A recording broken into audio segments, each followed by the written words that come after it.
عزت کا سر چشمہ مرکز اور منبع اللہ کی ذات ہے. پھر اللہ رسول اپنے رسول کو عزت دیتا ہے اور اپنے رسول کے ماننے والے, اس پر ایمان لانے والے, اپنے اہل ایمان کو اللہ رب العزت عزتوں سے نوازتا ہے. ان اکرمکم عند اللہ اتقاکم, جتنا اللہ سے ڈریں گے, جتنا پرہیزگاری ہوگی, جتنا اللہ سے جڑیں گے, جتنا اس کی تعریف کریں گے, جتنا اس کے لیے جھکیں گے, جتنا اس کے پیغام کو عام کریں گے, جتنا اس کے قانون کو تسلیم کریں گے, اتنا اللہ کے ہاں عزت اور رفعت کو حاصل کریں گے.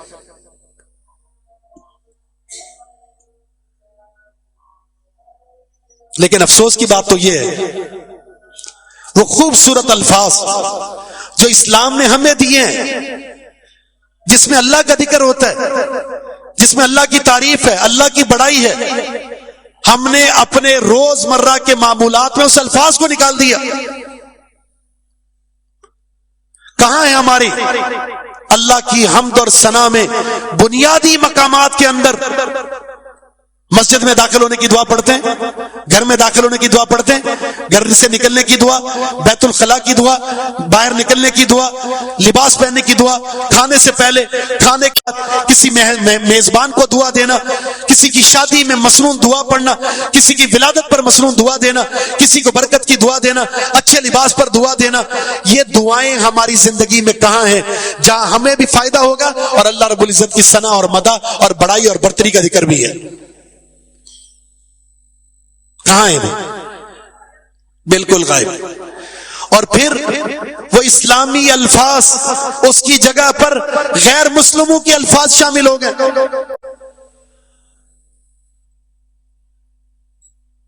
ہم السلام علیکم ورحمۃ اللہ وبرکاتہ کے الفاظ کہاں کرتے ہیں؟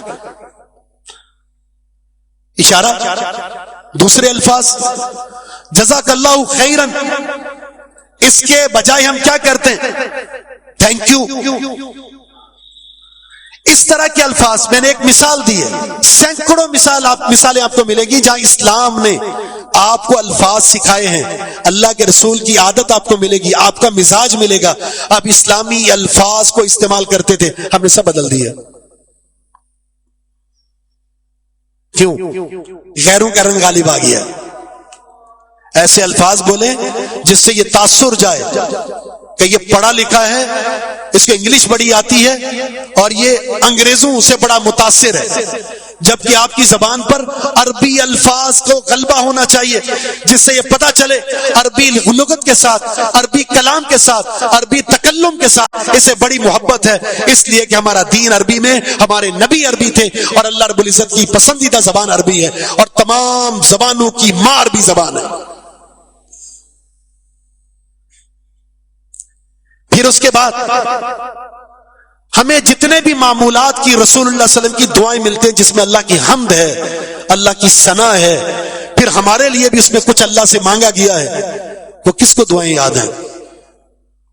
صبح شام کے اذکار یاد نہیں ہیں جو اپنے روزانہ کی بنیاد پر پڑھنے. کتنے لوگ ایسے جن کو جنازے کی دعائیں نہیں آتے اور عرصے سے جنازے پڑھ رہے ہیں. نماز کے بعد کے بنیادی اذکار نہیں آتے, عرصہ دراز سے نماز پڑھ رہے ہیں. سونے کے اذکار یاد نہیں ہیں, وہ دعائیں جو روزانہ کی بنیاد پر ضروری ہیں, گھر میں داخل ہونے کی, گھر سے نکلنے کی, واش روم میں داخل ہونے کی, نکلنے کی, کھانے سے پہلے, کھانے کے بعد. یہ جو بنیادی اذکار ہیں جو روز مرہ کے ہیں جسے ہمیں یاد کرنا چاہیے اور یاد ہونے چاہیے اور بر موقع وہ ہماری زبان پر جاری ہو جائیں, لیکن ہمارے معمولات میں نہیں. وجہ کیا ہے؟ اس کی بہت ساری وجوہات میں سے ایک وجہ موبائل کا فتنہ ہے. کسی بھی مجلس میں آپ کے پاس موبائل ہے, آپ اس میں مصروف ہیں اور آپ کو موقع ہی نہیں ملتا کہ آپ دعا پڑھیں. اس شیطان نے, اس فتنے آپ کو یہ سارے مواقع سے محروم کر دیے. پوری رات لمبی لمبی دیر تک موبائل دیکھتے رہیں گے اور جب موبائل بند ہوگا یا بند کرنے کا ٹائم ہوا تو اللہم بسمک اموت و احیا, یہ دعا کو پڑھتے ہوئے موت آئے گی. کیونکہ ہم نے دین کو اجنبی کر دیا, صرف مسجد سے تعلق ہے, ٹائم ملا تو نماز پڑھ لی, بس آپ دیندار بن گئے. دینداری کے لیے اس میں احمد میں موجود یہ وصف کہ ہمیشہ اللہ کی ذات کے ساتھ جڑنا ہے. آپ دعا پڑھتے ہیں نا, فلا تکلنی الی نفسی طرفۃ عین, اے پروردگار ایک لمحے کے لیے بھی مجھے اپنی رحمت سے جدا نہ کرنا. آنکھ کے جھپکنے کی بقدر میں تیری رحمت کے بغیر نہیں رہ سکتا, تیری توجہ کے بغیر نہیں رہ سکتا, تیری عافیت کے بغیر نہیں رہ سکتا, تیرے فضل کے بغیر نہیں رہ سکتا, میری اتنی بھی اوقات نہیں ہے. پھر کیسے سارا سارا دن اللہ کے ذکر کے بغیر گزر جاتا ہے. جس مجلس میں آپ بیٹھے ہوں, جس مجلس میں آپ بیٹھے ہوں اور مجلس ختم ہو گئی, اس مجلس میں اللہ کا ذکر شامل نہیں تھا, کل قیامت کے دن جب اللہ کی بارگاہ میں آئیں گے ایسی ہر مجلس آپ کو شرمندہ کر دے گی. آپ شرمسار ہو جائیں گے کہ میں مجلس میں بیٹھا رہا, فلاں دن فلاں موقع پر یہ مجلسیں سجی, 1 گھنٹے کی, 2 گھنٹے کی, 4 گھنٹے کی, اور اس 4 گھنٹے میں میں نے اللہ کا ذکر نہیں کیا, مجلس ختم ہوئی اللہ کا ذکر نہیں کیا. شرمندہ ہو جائیں گے صرف اس ایک مجلس کی وجہ سے. کتنی سینکڑوں مجلسیں ہماری تفریح, ہمارا بیٹھنا, ہماری گیدرنگ جس میں اللہ کا ذکر نہیں ہوتا, اور یوں ہی چلے جاتے ہیں اور دعا بھی نہیں پڑھتے مجلس کے اختتام کی کہ ہمارے گناہ کا کفارہ بن جائے, کل قیامت کے دن ہمارے لیے نگاہ حسرت بن جائے. آپ نے کبھی غور کیا اللہ کے رسول بیت الخلاء میں داخل ہو رہے ہیں اور دعا پڑھتے اللہم انی اعوذ بک من الخبث والخبائث. یہ جو بیت الخلاء ہوتے ہیں شیطانی مراکز ہوتے ہیں, اللہ کی پناہ میں اپنے آپ کو دے کر چلے گئے, اور جب باہر نکلتے ہیں تو دعا پڑھتے غفرانک, اے اللہ معاف کر دے. کس چیز کی معافی؟ کون سا گناہ کیا؟ گناہ تو کوئی نہیں کیا. آپ تو اللہ کی پناہ میں اپنے آپ کو دے کر گئے تھے, اور باہر نکلنے کے بعد غفرانک, اس لیے کہ یہ جو 10 منٹ کا ٹائم ہے, 5 منٹ کا ٹائم ہے, 3 منٹ کا ٹائم ہے, اے اللہ تیرے ذکر کے بغیر گزارا ہے, اس بیت الخلاء میں تیرا تذکرہ نہیں کر سکا, اے اللہ مجھے اس تذکرے میں غفلت کی وجہ سے, جس کا ایک شرعی عذر بھی ہے, اس کے باوجود بھی اللہ میں تجھ سے معافی مانگتا ہوں.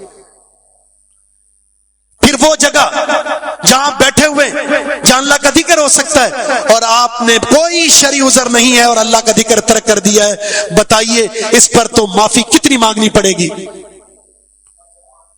شرمسار ہونا پڑے گا. اے اللہ میں اتنا غافل, اتنا سخت مزاج ہو چکا ہوں, اتنا غافل ہو چکا ہوں کہ اس مجلس میں 1 گھنٹہ 2 گھنٹہ موبائل کے ساتھ جڑا ہوں, اس فتنے کے ساتھ جڑا ہوں, یا کسی فتنہ پرور دوستوں کے ساتھ بیٹھ کر میں نے سارا وقت ضائع کر دیا اور اس میں تیرا ذکر نہیں کر سکا. اے اللہ مجھے معاف کر دے. اور معافی کا مطلب یہ ہوگا ایسی حرکت دوبارہ نہیں کرنی. احمد بننے کے لیے حمد میں مبالغہ کرنا ہے. سب سے زیادہ اللہ کی حمد, والذین آمنوا اشد حبا للہ, جو ایمان والے ہوتے ہیں وہ سب سے زیادہ شدید تر محبت اللہ سے کرتے ہیں, شدید تر محبت اللہ سے کرتے ہیں. دنیا میں جتنی بھی محبتیں ہیں وہ رسولوں سے ہیں یا رسول اللہ صلی اللہ علیہ وسلم سے ہے, آپ کے اہل بیت سے ہے, صحابہ سے, محدثین سے, تابعین سے, مساجد سے, حرمین شریفین سے, کہیں سے بھی کسی سے بھی محبت ہے, وہ ساری محبت صرف اللہ کی وجہ سے ہے. اور اگر اللہ کو درمیان سے نکال دیں اور پھر کسی سے بھی جتنی چاہ کر محبت کر لیں, اللہ کی قسم اس محبت کی کوئی حیثیت نہیں ہے. کسی سے محبت ہے تو صرف اس وجہ سے کہ اسے اللہ سے محبت ہے اور اللہ کو اس سے محبت ہے. تو اللہ سے محبت کون کرتے ہیں؟ اہل ایمان. کتنی کرتے ہیں؟ سب سے زیادہ. اور اگر سب سے زیادہ محبت ہے تو سب سے زیادہ ذکر کس کا ہونا چاہیے؟ اللہ کا. جس کی ایک صورت یہ ہے, آپ کو خوشی مل جائے, آپ کو خوشی مل جائے تو زبان پر سب سے پہلا اگر تعریف کا جملہ کسی کے بارے میں نکلے تو اللہ کی ذات ہونی چاہیے. اے اللہ تیرا شکر ہے, اے اللہ تیرا فضل ہے, ھذا من فضل ربی, یہ میرا رب کا فضل ہے. اگر اس کا فضل نہ ہو, اس کی توفیق نہ ہو, اس کی نعمت نہ ہو تو مجھے کوئی نواز بھی نہیں سکتا. اور اگر کوئی تکلیف آ جائے تو بھی ذکر اللہ کا کرنا ہے, لیکن کیسے؟ صبر کے ساتھ. آپ کیا کہتے تھے جب آپ کے بیٹے لختے جگر ابراہیم رضی اللہ تعالیٰ آپ کی گود میں آپ کے سامنے اس دنیا سے رخصت ہوئے، آنکھوں سے آنسو جاری ہیں، صحابہ پریشان ہیں، آپ بھی رو رہے ہیں، تو آپ نے فرمایا ہاں انا بفراقک یا ابراہیم لمحزونون، اے لختے جگر تیری جدائیگی کی وجہ سے ہم غمزدہ ہیں، لیکن ولا نقول الا ما یرضی بہ ربنا، اس تکلیف کے موقع پر بھی اس زبان سے صرف وہی جملہ نکلے گا جس سے میرا رب راضی ہوگا. صبر ہے تو بھی اللہ کا ذکر، ذکر خیر، شکر کا موقع ہے تو بھی سب سے پہلے جو ثنا اور تعریف ہے وہ اللہ کی نکلے. یہ ہے اللہ سے محبت. توحید کے تذکرے کا موقع مل جائے تو اللہ رب العزت کی توحید کو بیان کریں اور شرک کی نفی کریں، اور جب نماز کا وقت ہو جائے تو پھر صرف نماز ہے، اس کے علاوہ کچھ نہیں. اللہ کے رسول وہ احمد ہیں اور آپ کی حمد میں نماز کا ذکر نہ ہو تو یہ کیسی حمد مکمل ہوگی؟ سید عائشہ فرماتی ہیں اذان ہوتی تھی، رسول اللہ صلی اللہ علیہ وسلم گھر میں باتوں میں مصروف، ہمارے ساتھ مصروف، لیکن اذان سننے کے بعد آپ ایسے ہو جاتے جس طرح ہمیں جانتے ہی نہیں ہیں. کیوں؟ اب یہ وقت اللہ رب العزت کے ذکر کا ہے، اللہ کی بندگی کا ہے. جو وقت اس کا ہے بس وہ اس کا ہے. اور جب نماز میں چلے جاتے تھے، نماز میں موجود ہوتے، پھر دنیا کے سارے خیالات سے نکل کر اپنے رب سے سرگوشی کر رہے ہوتے تھے. اور آپ جانتے ہیں جب کسی کو کسی سے محبت ہو وہ جائز ہے یا ناجائز ہے؟ جب کسی سے کسی کو محبت ہو جائے تو اس پر باتیں کرنا، اس کے ساتھ سرگوشیاں کرنا، اس کے ساتھ لاؤ لگاؤ کرنا، اس کے ساتھ تعلق کو بڑھانا، قربت کو بڑھانا اس کا پسندیدہ مشغلہ بن جاتا ہے. اور اہل ایمان کو تو سب سے زیادہ اللہ سے محبت ہے. اور رسول اللہ صلی اللہ علیہ وسلم جب نماز میں چلے جاتے تھے پھر بھول جاتے تھے دنیا میں کیا ہو رہا ہے، کیا لوگ کر رہے ہیں، کیا کچھ ہو رہا ہے. یہی ادا صحابہ اکرام کی نمازوں میں مل جائے گی. آپ ایسے عجیب قسم کے واقعات سنیں گے، تیر لگا ہوا ہے، خون نکل رہا ہے، صحابی کو پرواہ نہیں ہے، وہ اپنی نماز مکمل کرنے میں، کوئی صحابی اپنی سورت مکمل کرنے میں، کوئی اپنی تلاوت کرنے مکمل کرنے میں، کہ میں تلاوت مکمل کرنے کے بعد پھر اس تیر کو دیکھوں گا، اس خون کو دیکھوں گا. اب یوناجی ربا، اب وہ اپنے رب سے سرگوشیاں کر رہے. ہم نماز پڑھتے نہیں ہیں، اور اگر نماز پڑھتے ہیں تو سب سے آخر میں آتے ہیں، اور اگر آ گیا وقت پر سب سے آخر میں یا سب سے پہلے تو نماز میں جانے کے بعد پھر نماز میں نہیں ہوتے. دکان کا خیال، تجارت کا خیال، کاروبار کا خیال، گھر کی پریشانیاں، ملک کی پریشانیاں، سیاست کی پریشانیاں، معیشت کی پریشانیاں، سارے درد ہمارے سر میں چڑھے ہوئے، نتیجہ نماز میں ہونے کے بعد بھی نماز میں نہیں ہوتے. کہاں ہیں سرگوشیاں؟ اللہ سے یہ محبت، اللہ کی حمد کر رہے ہوں، اللہم باعد بینی آپ پڑھ رہے ہو، اس کا سرور حاصل کریں. یہ دعائیں اتنی زبردست ہیں. سورۃ الفاتحہ دعا ہے، قرآن کریم کی تلاوت ہے، رکوع کی دعا، سجدے کی دعا، تشہد کی دعائیں اتنی زیادہ ہیں کہ اگر توجہ اس دعا پر ہو، اس کے معنی پر ہو، تو پھر آپ کو اس طرح کے خیالات سے بالکل پاک تر ہو کر اب اللہ کی بندگی میں کھڑے ہوں. پھر نہیں آپ کو پتا چلے گا یہ نماز 15 منٹ کی ہو گئی ہے، پھر نہیں آپ کو پتا چلے گا کہ یہ نماز 20 منٹ کی ہو گئی ہے. اور اگر اس طرح کے خیالات ٹینشن کے ساتھ مسجد میں آئیں گے تو 2 منٹ بھی اگر اوپر ہو گئے آپ کو یہ بھاری پڑتے ہیں. آج بڑی لمبی نماز ہو گئی اس لیے کہ آپ 10 منٹ کے لیے آئے تھے. بعض لوگ آتے ہی آخر میں کہ صرف جمعے کی 2 رکعت پڑھ کر فوراً نکلنا ہے. پھر ان بدنصیبوں کو، شکی القلب کو، پیچھے رہنے والوں کو رب العالمین بالکل پیچھے ہی کر دیتا ہے. ہمیں آگے بڑھنا ہے، اللہ کے ساتھ جڑنا ہے. کیسے جڑنا ہے؟ جس طرح ہمارے نبی جڑے. اللہ رب العزت کی حمد میں، ذکر میں، اذکار میں، عبادت میں، نماز میں، قرآن کی تلاوت میں، ذکر کی ساری صورتیں، اللہ کے حمد کی ساری صورتیں، اور ان صورتوں میں اللہ کے ساتھ جڑ جائیے. یہ ہے احمد. تو اللہ کی خوب تعریف کریں، خوب تعریف کریں، خوب مدح کریں، خوب ثنا کریں. مسنون اذکار کے ساتھ اللہ رب العزت کا ذکر کرتے چلے جائیں، اور پھر دیکھیں آپ کی منزلت کو اللہ کیسے بڑھاتا ہے. آپ کی رفت، آپ کی شان، آپ کی عظمت آپ کو بلندی کی طرف نظر آئے گی۔ اس کے بعد تیسرا نام آپ نے ذکر کیا، ماہی۔ اللہ نے مجھے ماہی بنایا ہے۔ ماہی الذی یمحو اللہ بی الکفر، میں وہ ماہی ہوں جس کی وجہ سے اللہ رب العزت نے کفر کو مٹانا ہے، اور رسول اللہ صلی اللہ علیہ وسلم نے کفر کو مٹایا ہے۔ کیسے؟ 23 سال آپ کی زندگی، اس کا اول دن سے آخری دن تک ایک ہی مشن تھا، ایک ہی مشن تھا، اور وہ مشن کیا تھا؟ قم فانذر، نبی کھڑے ہو جائیے اور اس قوم کو ڈرائیے۔ کس سے؟ ظلمت سے، شرک سے، کفر سے، نحوست سے، جاہلیت سے، اور ان کو جوڑ دیجیے اللہ کے ساتھ، اس کی توحید کے ساتھ، نبی کی سنت کے ساتھ، جنت کے راستے کی طرف، اور عدل کے ساتھ، انصاف کے ساتھ، اور قربت داری کے ساتھ، اور اتصال کے ساتھ انہیں نیکی کی طرف لگا دیں، صراط مستقیم کی طرف لگا دیں۔ یہ پیغام آپ کو ملا، اور 23 سال میں رسول اللہ صلی اللہ علیہ وسلم پھر دوبارہ بیٹھنا بھول گئے۔ دین کی خدمت میں، دین کی تبلیغ میں، نشر و اشاعت میں آپ نے اپنا تن من دن سب کچھ قربان کر دیا۔ 13 سال مکی دور کے شدید اذیتوں کے ساتھ، تکلیفوں کے ساتھ اللہ کے ساتھ جوڑتے رہے، اس کی توحید کو بلند کرتے رہے اور کفر کو مٹاتے رہے۔ گلی گلی، کوچا کوچا، قبیلہ قبیلے، ہر جگہ جا کر آپ نے توحید کا نعرہ بلند کیا اور شرک کو اکھاڑ پھینکا اور شرک سے قوم کو ڈرایا۔ اور جب مدینہ تشریف لائے تو مدینہ کے 10 سال رسول اللہ صلی اللہ علیہ وسلم کی جہادی زندگی میں گزرے ہیں۔ کبھی جنگ بدر ہے، کبھی جنگ احد ہے، کبھی خندق ہے، کبھی خیبر ہے، کبھی فتح مکہ ہے، کبھی تبوک ہے، کبھی حنین ہے۔ یہ ساری جنگیں کس لیے لڑی؟ اللہ رب العزت کی توحید کے لیے، لِتَكُونَ کلمۃ اللہ ہی العلیٰ، تاکہ دین سر بلند ہو جائے اور کفر کا نام و نشان مٹ جائے۔ جب مکہ فتح ہوتا ہے، اللہ رب العزت نے جزیرہ عرب کے اندر اسلام کو غالب کر کے کفر کو مٹا دیا۔ آپ نے کیا کہا جب مکہ فتح ہوا؟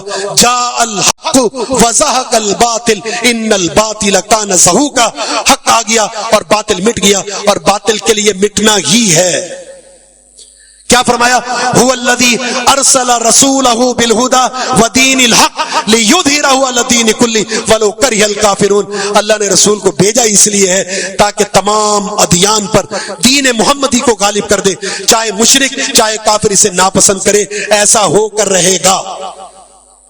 اور رسول اللہ صلی اللہ علیہ وسلم نے ایسا کیا۔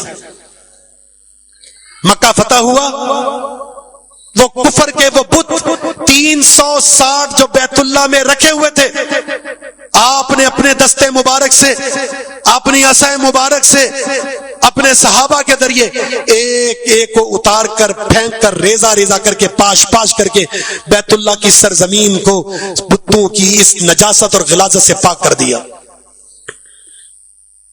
اس کو کہتے ہیں اسلام کو غلبہ دینا اور کفر کو مٹانا۔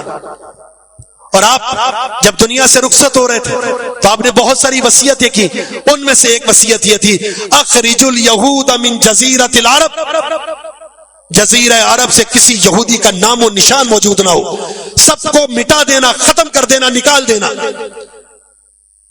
خیبر میں بسنے والے یہودی سیدنا عمر رضی اللہ تعالی نے ان کے ساتھ اس معاملے کو بھی ختم کیا، ان کی شرارتوں کی وجہ سے وہاں سے بھگا کر سرزمین عرب کو کفر کے اس نجاست اور غلاظت سے جو یہود و نصارہ کی صورت میں موجود تھی، اس سے پاک کر دیا۔ یہ مشن آپ کا، کفر کو مٹانا، یہ آپ کا وصف۔ آپ نے اپنے اقوال کے ذریعے، اپنے افعال کے ذریعے، اپنے مال کے ذریعے، اپنی جان کے ذریعے، اپنے اوقات کے ذریعے کیا کیا؟ اس کفر کو مٹایا ہے۔ اس لیے ہمیں بھی یہی پیغام دیا اللہ نے، ان تنصروا اللہ ینصرکم، اگر تم اللہ کے دین کی مدد کرو گے تو اللہ تمہاری مدد کرے گا۔ بلغوا انی ولو آیا، تمہیں دین کا پیغام مل جائے، اپنی ذات تک نہیں رکھنا، اسے آگے پہنچانا ہے، اس لیے کہ احفظ اللہ یحفظک، احفظ اللہ تجد تجاہک، اگر اللہ کے دین کی حفاظت کرو گے اللہ تمہاری حفاظت کرے گا، اللہ کے دین کی حفاظت کرو گے اللہ کی رحمت کو اپنے سامنے پاؤ گے۔ اگر میں چاہتا ہوں اللہ میرا محافظ بن جائے، اللہ میرا ناصر بن جائے، اللہ میرا مددگار بن جائے، تو دین کی مدد کرنی ہوگی، دین سے جڑنا ہوگا، ذاتی اعتبار سے بھی، قولی اعتبار سے بھی، فعلی اعتبار سے بھی, مالی اعتبار سے بھی دین کی سر بلندی کے لیے اپنا تن من دن قربان کر دیں. اگر آپ اس دین کے ساتھ مخلص ہوں گے, دین کے ساتھ جڑ جائیں گے, تو یاد رکھیے دین سے جڑنے والا اللہ سے جڑتا ہے, دین کی مدد کرنے والا اللہ سے مدد حاصل کرتا ہے, دین کی حفاظت کرنے والا اللہ کی حفاظت میں آ جاتا ہے. یہ خوبصورت تعلق ہے, اس تعلق کو جانے نہیں دینا. آج اگر دین کے یہ مراکز قائم ہیں, مساجد, مدارس, انسٹیٹیوٹ, یہ وہ ادارے ہیں جو دین اسلام کے مراکز ہیں, خیر کے مراکز ہیں, ان کی معاونت, ان کے ساتھ جڑنا, ان کی سرپرستی کرنا, ان کے ساتھ اپنے مضبوط تعلق کو قائم کرنا, وہ کسی بھی اعتبار سے ہو, حاضری کے اعتبار سے, مشورے کے اعتبار سے, اوقات کے اعتبار سے, مال کے اعتبار سے, یہ یاد رکھیے آج کے دور میں بہترین صورت ہے اللہ کے دین کی مدد کی. اپنے بچوں کو دیندار بنائیں, قاری بنائیں, عالم بنائیں, یہ بہترین صورت ہے آپ کے لیے صدقہ جاریہ کی اور دین کی مدد کی. کونوا انصار اللہ, اللہ کے دین کے مددگار بن جاؤ. اگر مدد نہیں کرتے تو یاد رکھیے دین نے غالب ہونا ہے. اللہ تعالیٰ کسی کا محتاج نہیں ہے. یہ میری عظمت ہوگی, یہ میری شان ہوگی, میری رفت ہوگی کہ میں اللہ کے دین کا مددگار بن رہا ہوں اور اللہ نے مجھے یہ توفیق بخشی ہے. اور اگر میں دین کا مددگار نہیں بنتا تو اللہ کو میری ضرورت نہیں ہے. نہ اس دین اسلام کی سربلندی کے لیے دین میرا محتاج ہے, میں محتاج ہوں, اللہ محتاج نہیں ہے. مجھے ضرورت ہے, اللہ کو ضرورت نہیں ہے. تو عظمت کس بات کی ہے کہ میں خود اللہ سے توفیق مانگوں, اللہ اس دین کی حفاظت کے سلسلوں میں مجھے جوڑ دے. تو بڑے مبارک بات کے مستحق ہیں وہ لوگ جو ان سلسلوں کے ساتھ جڑے ہوئے ہیں. پھر ہمیں اپنے گھر سے بھی کفر کو مٹانا ہے, بد عملی کو نکالیں, بد عقیدگی کو نکالیں, اختلافات کو نکالیں, سود کو نکالیں, رزق حرام کو نکالیں, شرعی معاملات اپنے گھر کے اندر داخل کریں تاکہ گھر سے کفر نکلے. اگر بد عملی گھر کے اندر ہے, رزق حرام گھر میں داخل ہو رہا ہے, بے پردگی گھر کے اندر ہے, بد عملی گھر میں ہے, قرآن کی تلاوت نہیں ہوتی, نماز نہیں پڑھی جاتی, تو کفر تو آپ کے گھر میں ہے. آپ نے دوسروں سے کہاں سے لڑنا ہے؟ اس لڑائی کی ابتدا اپنے گھر سے کیجئے. اس جاہلیت کے رسم و رواج کو آپ اپنے گھر سے نکالیے. ایک وہ وقت تھا جب آپ فتح مکہ سے پہلے مکی دور میں قولوا لا الہ الا اللہ کے نعرے کے ساتھ کھڑے ہوئے چند ایک آپ کے ساتھ تھے. مکی دور میں چند افراد آپ کے ساتھ تھے. لیکن ایک دور وہ ہے جو مکہ فتح ہوا, اس کے بعد اسلام میں لوگ داخل ہونا شروع ہوئے. 10 ہجری حجۃ الوداع کا موقع ہے, آپ کے سامنے 1 لاکھ سے زیادہ صحابہ اکرام موجود ہیں. اسلام غالب آ گیا, کفر مٹ گیا, کفر چھپ گیا, شرک چھپ گیا, بھاگ گیا. یہ اسلام کی سربلندی ہے. اور اس موقع پر آپ نے کھڑے ہو کر کہا تھا, میرے صحابہ آج میں اس جگہ جاہلیت کی ہر رسم کو اپنے پاؤں کے نیچے روندتا ہوں. اور ان میں آپ نے بہت ساری چیزیں ذکر کی. ان میں سے ایک خاندانی لڑائیاں, بنی حارثہ کا ایک قتل بنو حذیل نے کیا تھا, اور وہ سلسلے لڑتے لڑتے مارتے قتل کرتے جاری تھے. تو آپ نے فرمایا آج اس جاہلیت کا خاتمہ میں کرتا ہوں, بنی حارثہ کے اس مقتول کو, اس کے خون کو معاف کر کے. اب ہم بنی حذیل سے اس کا بدلہ نہیں لیں گے. پھر آپ نے جاہلیت کی دوسری صورت وہ ہے سود. میں اپنے خاندان سے سب سے پہلے عباس رضی اللہ تعالیٰ عنہ, جو سودی معاملات تھے ابھی تک حرام نہیں ہوا, اب حرام ہو گیا, اب میں اس معاملات کو ختم کرتا ہوں. آج کے بعد نہ سود کوئی لے گا نہ کوئی سود دے گا. اصل رقم واپس لے سکتے ہو, سودی رقم واپس نہ دینی ہے نہ لینی ہے. جاہلیت کی رسمیں ختم. پھر اور بہت سارے احکامات آپ نے بیان کیے. تو ہمیں جاہلیت کی رسموں کا نکالنا ہے, وہ خوشی کے موقع پر ہو یا غمی کے موقع پر ہو. اور آج جاہلیت پڑھی لکھی ہمارے دور میں موجود ہے. وہ خوشی کے موقع پر بھی جاہلیت ہے اور غمی کے موقع پر بھی جاہلیت ہے. جو دور جاہلیت میں ہوتا تھا آج نام نہاد مسلمان وہی سب کچھ کر رہے ہیں. شادیاں دیکھ لیں مسلمانوں کی, نہیں نظر آئے گا یہ کسی مسلمان کی شادی ہے یا ہندو کی شادی ہے. ساری جاہلیت شادی کو مشکل ترین معاملہ بنا دیا گیا ہے اور بدکاری کو آسان تر کر دیا گیا. کیوں؟ وہ جاہلیت کی رسم و رواج جس کو رسول اللہ صلی اللہ علیہ وسلم نے بالکل کچل ڈالا تھا، آج دوبارہ ہم نے اسے زندہ کر دیا، اور فوتگی میں وہی جو جاہلیت میں ہوتا تھا آج وہی سب کچھ مسلمان کر رہے ہیں۔ تو ہمیں اسلام کو زندہ کرنا ہے، کفر کو مٹانا ہے، جاہلیت کو مٹانا ہے، معصیت کو مٹانا ہے، اور رسول اللہ صلی اللہ علیہ وسلم کی سنت کو زندہ کرنا ہے۔ اللہ رب العزت ہمیں توفیق بخشے کہ ہم پیارے پیغمبر علیہ الصلوۃ والسلام کی یہ جو عظمت ہے، یہ جو شان ہے، یہ جو رفت ہے جو اللہ نے آپ کے اسماء کے اندر رکھی ہے، اللہ رب العزت ان میں موجود ہمارے لیے جو دروس ہیں، جو اسباق ہیں، اسے اپنانے کی اللہ ہمیں توفیق عطا فرما دے، اپنے نبی سے سچی محبت کرنے والا بنا دے، سچی غلامی کرنے والا بنا دے، اتباع کا حق ادا کرنے والا بنا دے، اور نبی کی عظمت، شان، محبت اللہ رب العزت ہمارے دلوں میں پیدا کر دے، اور اللہ رب العزت اپنی بندگی، اپنی توحید جو رسول اللہ صلی اللہ علیہ وسلم نے کمال درجے کی تھی، اللہ تعالیٰ آپ صلی اللہ علیہ وسلم کی سنت پر بھی عمل کرنے کی توفیق عطا فرما دے۔ وما توفیق الا باللہ، وآخر دعوانا الحمدللہ رب العالمین۔